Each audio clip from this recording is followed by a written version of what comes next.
오늘 산업기사 실기에 관련된 이론 내용은 합격 족보를 통해서 간단하게 정리를 할 예정이에요. 자, 위험물 산업기사에서 파트 1의 기초화학 부분에서 보면요. 일반화학 관련된 내용들이 많이 이제 축소가 됐고요. 지금 이 내용은 작업형에서 출제가 되었던 내용인데 아직 20년도에 출제된 적은 없지만 기존에 출제됐던 내용들이 또 나올 수 있기 때문에 한번 보도록 하겠습니다. 어떤 화면을 보여주면서 이제 은거울 반응을 하는데 이 은거울 반응할 때 어떤 작용기가 필요하냐면 알데히드 작용기가 필요하다. 그리고 요오드 포름 반응을 하는데 어떤 것이 요오드 포름 반응을 할 수 있겠느냐라는 문제에서는 메틸에틸 케톤, 아세트알데히드, 1차 알코올 중 에탄올, 2차 알코올이 요오드 포름 반응을 할 수 있다. 이 중에서 1차 알코올 중에 에탄올이 요오드 포름 반응을 한다 라는 문제가 19년도부터 그 이전에 작업형 문제에 자주 출제가 됐습니다. 그 문제를 한번 봐주시고 아직 출제가 된 적은 없지만 시간이 되신다면 간단하게 보시면 될 것 같습니다. 그리고 화학 반응식에 대한 거는 문제를 풀면서 문제에 출제됐던 것들은 모두 암기를 하셔야 된다라고 생각하시면 돼요. 출제된 화학 반응식은 모두 암기를 하셔야 됩니다. 근데 여기에서 화학 반응식을 암기하라는 것이 반응물하고 생성물만 암기를 하라는 거고요. 미정계수법은 계수를 외우는 게 아니라 계산을 통해서 구하는 방법을 많이 연습을 하시기를 바랍니다. 자, 연소 반응에서는 이렇게 C나 H, S, P가 연소했을 때 나오는 것들이 많이 출제가 됐는데 이제 점점 이 원소들 말고도 알루미늄이라든가 뭐 나트륨이라든가 이런 다른 칼륨 이런 물질들의 연소 반응식을 물어보는 경우가 많아지고 있어요.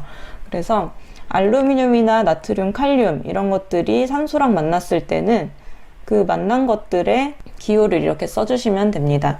이 기호를 써주시는데 이때 숫자를 맞추는 방법은 주기율표에서 알루미늄은 왼쪽에서 세 번째에 있는 원소예요. 그리고 산소는 주기율표의 제일 오른쪽에서 맨 끝에를 제외하고 두 번째 있는 물질입니다. 그래서 왼쪽에서 이렇게 하나 올 때마다 플러스 1, 플러스 2, 플러스 3을 붙여줍니다. 그래서 알루미늄은 플러스 3이고요. 산소의 경우에는 맨 끝에를 제외하고 오른쪽부터 마이너스 1, 마이너스 2 이렇게 붙여가지고 산소는 마이너스 2가 되는데 이 둘의 양성자랑 전자수를 맞춰주기 위해서 2, 3 이렇게 대각선으로 내려주는 방식으로 숫자를 맞추게 됩니다. 그래서 Al2O3가 되는 거고요. 나트륨이나 칼륨의 경우에는 나트륨이 왼쪽에서 첫 번째 있는 물질이기 때문에 플러스 1, 그리고 산소랑 만났을 때는 산소 그대로 마이너스 2입니다. 이 숫자를 대각선으로 내려서 Na2O가 한 개 있는 Na2O가 되는 것입니다. 이런 식으로 주기율표에 있는 위치를 생각하셔서 생성물이 어떻게 되는지, 이 숫자 배열이 어떻게 되는지 확인을 하시고 나머지 계수는 미정계수법 통해서 맞추시면 되겠습니다. 그리고 물과의 반응에서는요, 이런 식들이 많이 출제가 됐는데요. 여기까지는 이제 기능사나 필기시험에도 많이 출제가 됐던 부분이고 이 부분을 잘 보셨으면 좋겠어요. 이류위험물에 해당하는 5항아리는 물과 만났을 때 H3PO4라는 인산하고 황화수소가 발생을 하게 됩니다. 그래서 다른 물질들과 다르게 이 OH가 들어간다거나 이런 게 아니라 전혀 다르게 생긴 물질이 생성이 되기 때문에 조금 어색하실 수 있어요. 그래서 이 부분을 좀 더 잘 봐주시고요. 다음 분해 반응입니다. 분해 반응에서도 나왔던 것들 정리를 해두긴 했는데 여기뿐만 아니라 기출문제에 또 나오는 것들은 추가로 이쪽에 이제 필기하셔서 정리를 하시면 되겠습니다. 자, 분해를 했을 때는 일단 인류위험물의 분해 반응식을 정리를 하면 일단 염소랑 산이 합쳐진 경우에는 염소랑 산소 사이가 끊어진다고 보시면 됩니다. 무기과산화물에 해당하는 과산화물이나 뭐 질산염류 이런 것들은 Na2O2, 뭐 KNO3 이런 거잖아요.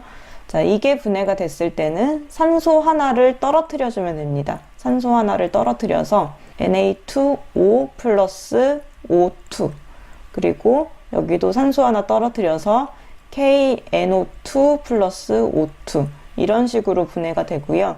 이게 1류위험물에만 해당되는 것이고, 6류위험물에 간다면 6류위험물의 질산은 이런 식으로 떨어지는 게 아니라 질산에 물, 이산화질소, 산소, 이런 식으로 이제 분해가 되게 됩니다. 1류위험물 이렇게 두 가지가 있고요.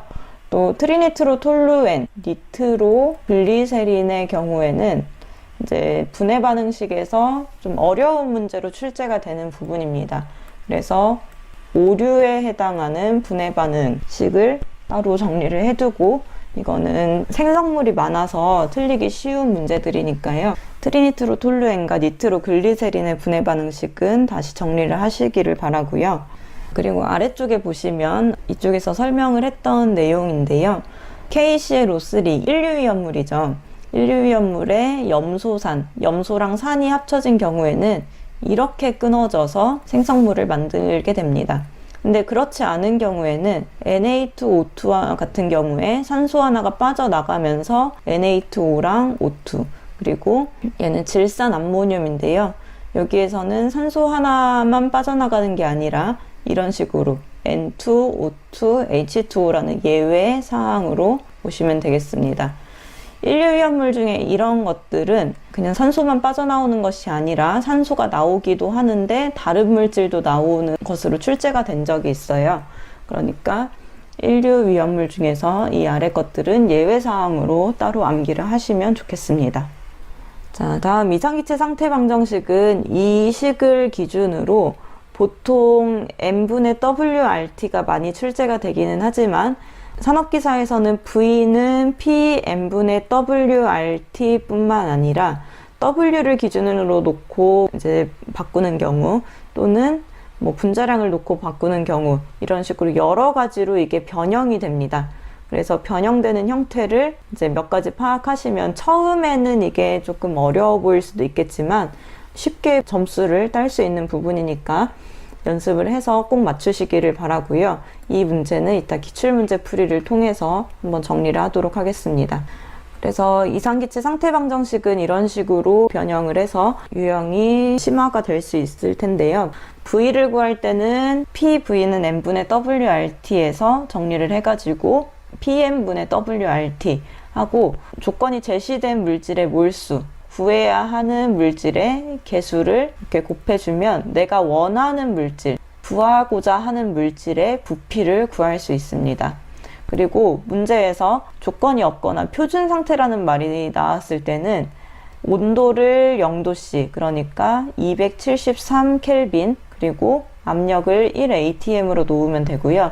압력이 밀리미터 Hg로 이제 정해졌을 경우에는 760분의 1을 곱해줘서 atm으로 환산한 다음에 계산을 하시면 됩니다. 그리고 이론 공기량을 구하여라 하는 경우에는 공기 자체가 79%의 N2와 21%의 O2로 이루어져 있기 때문에 기체 한 개에는 0.21개의 O2가 있다라는 것을 이용해서 곱하기 0.21분의 1을 해주시면 되겠습니다. 이것은 공기량에 해당하는 거고 산소를 구할 때의 방식이 아니라는 점 유의를 하시기를 바랍니다.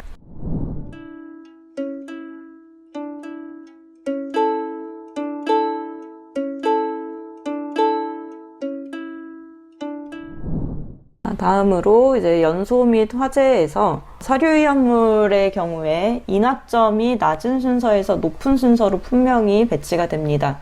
그래서 특수인화물부터 동식물 유류 순서로 인화점이 높아진다라고 보면 되고요.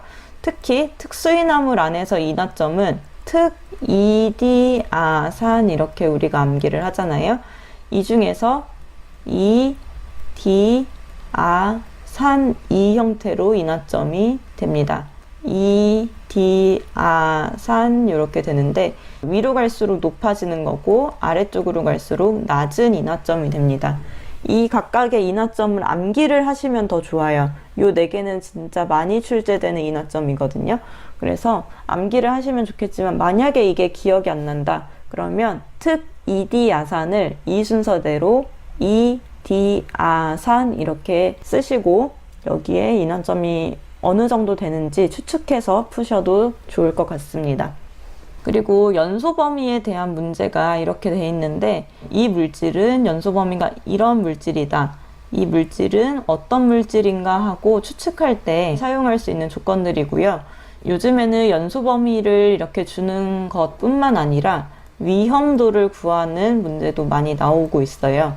자, 위험도는 이 연소 범위에 따라서 구하게 되는데 높은 것 빼기 낮은 것을 해서 구하고요. 이 위험도의 단위는 없습니다. 연소 범위를 가지고 위험도를 구하는 방법은 예를 들어 아세톤이라고 했을 때 아세톤의 낮은 범위가 2고 그리고 높은 범위가 13이기 때문에 낮은 거 2분의 13 마이너스 2 이런 형태로 위험도를 구하는 거고 이렇게 구하는 이유는 연소 범위가 넓으면 넓을수록 위험한 것이기 때문에 이게 얼만큼 위험한지를 구하기 위해서 높은 것과 낮은 것의 차이가 크면 클수록 위험해진다. 그리고 위험도의 하한값, 낮은 값이 작으면 작을수록 위험해지니까 이렇게 구한다고 보시면 되겠습니다.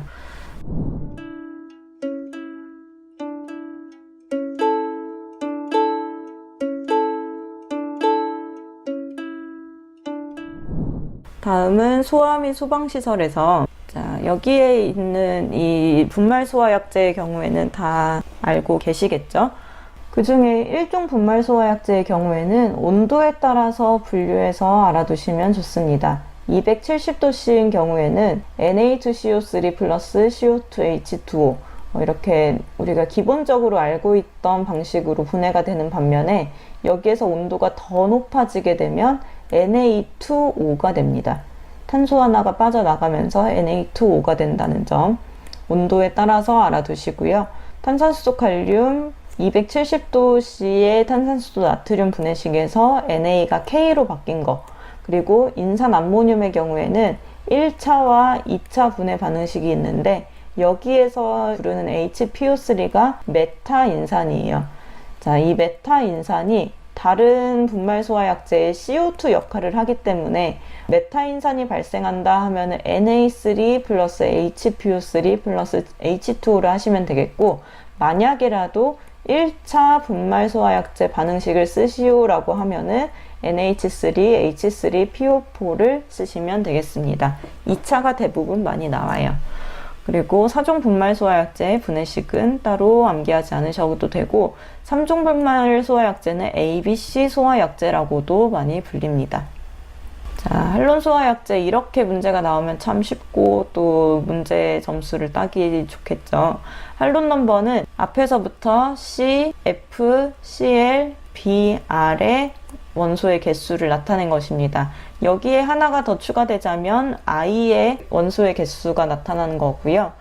예를 들어서 1301인 경우에 탄소가 1개, 플루오르가 3개, 그리고 Cl이 없고 Br이 1개 있는 경우 그래서 CF3, Br이 되는 거고 104인 경우에는 앞에서부터 3개로 보시면 돼요. C가 1개, F 없고 Cl 4개인 거. 그러면 10001이다. 이런 경우에는 C가 하나에 I가 하나인 거죠. 이런 경우에는 CI로 쓰는 것이 아니라 C가 하나에 원래는 기본적으로 H가 4개가 들어가 있는데 이 H 중에서 하나가 I로 빠져나왔다는, 교체됐다는 뜻입니다. 그래서 CI가 아니라 CH3I 이런 식으로 쓰시면 되겠습니다. 자, 불활성가스 소화약제는 55랑 541이 각각 이 불활성가스 소화약제의 종류가 몇 % 들어있는지 비율을 나타내는 것인데요. 활성이 없는 다른 것과 반응하지 않는 가스 N2, CO2입니다. 이 순서로 55는 5대 5가 들어가 있다. 그리고 541은 5대 4대 1이 들어가 있다는 뜻으로 541의 경우에는 N2가 52%, AR이 40%, CO2가 8%인데 이것을 대략적으로 보면 N2가 50%, CO2가 10% 정도 대략 된다 그래서 5, 4, 1의 비율로 볼 수 있겠죠. 그래서 이 소화약제의 이름이 이렇게 되는 것입니다. 비율에 따라서 이름이 붙여진 거고요. 소요단이 중요한데요. 소방시설에서 이 면적에 불을 끌 때는 얼만큼의 소요단이, 얼만큼의 소화약제가 필요하겠냐, 소요되겠느냐라는 것으로 구하는 것입니다. 소요 단위는 제조소나 취급소, 저장소에 따라서 다른데, 자, 우리 위험물 제조소 등 할 때 제조소 등에는 제조소, 저장소, 취급소를 합쳐서 위험물 제조소 등이라고 불러요. 이 제조소는 종류가 한 가지고요. 저장소는 종류가 8가지고 취급소는 종류가 4가지입니다. 그래서 종류가 적은 것끼리 2개를 묶어서 얘네들은 소요 단위 기준 면적도 적어요. 100에 50이라고 보고, 그리고 저장소는 종류가 많고 소요 단위의 면적도 넓습니다. 150에 75. 그러면 언제가 100이고 언제가 150이고 또 50이나 70으로 하는 경우는 언제일까요? 자, 100이나 150을 하는 경우에는 내화 구조, 불에 잘 견딘다는 뜻입니다. 불에 잘 견딘다는 거는 불에 잘 타지 않는다는 뜻이 되겠죠. 그래서 불이 나더라도 이제 많은 면적에 크게 빠르게 붙지 않아요. 그래서 내화 구조인 경우에는 많은 면적을 소화기 하나로 끌 수 있습니다. 그래서 내화 구조인 경우가 면적이 더 큰 거고요. 내화 구조가 아닌 경우에는 불에 잘 견디지 않고 빠르게 타게 됩니다.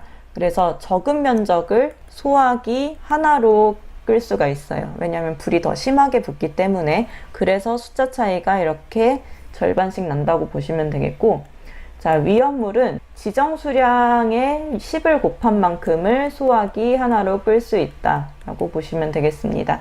그래서 위험물마다 각각 위험한 정도가 다르기 때문에 지정 수량을 정하는 건데요. 이 지정 수량의 10배가 되는 만큼은 소화기 하나로 끌 수 있겠다. 소화기 하나가 소요되는 단위가 이렇게 된다라고 보시면 되겠습니다. 자, 수원의 수량 문제는 작업형에서 나오던 문제이지만 필답형에서도 충분히 출제가 되었고 앞으로도 또 출제가 될 것입니다. 자, 옥내 소화전, 건물 안에 있는 소화전의 경우에는 5개의 7.8을 곱한 만큼, 그리고 밖에 설치된 경우에는 4개의 13.5를 곱한 만큼 물이 필요하다는 얘기고요. 필요한 물의 양이고요.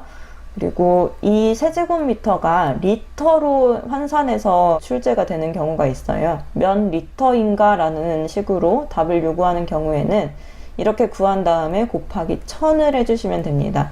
왜냐하면 1세제곱미터가 1000리터이기 때문이고요. 단위를 실수하지 않도록 하면 되겠습니다.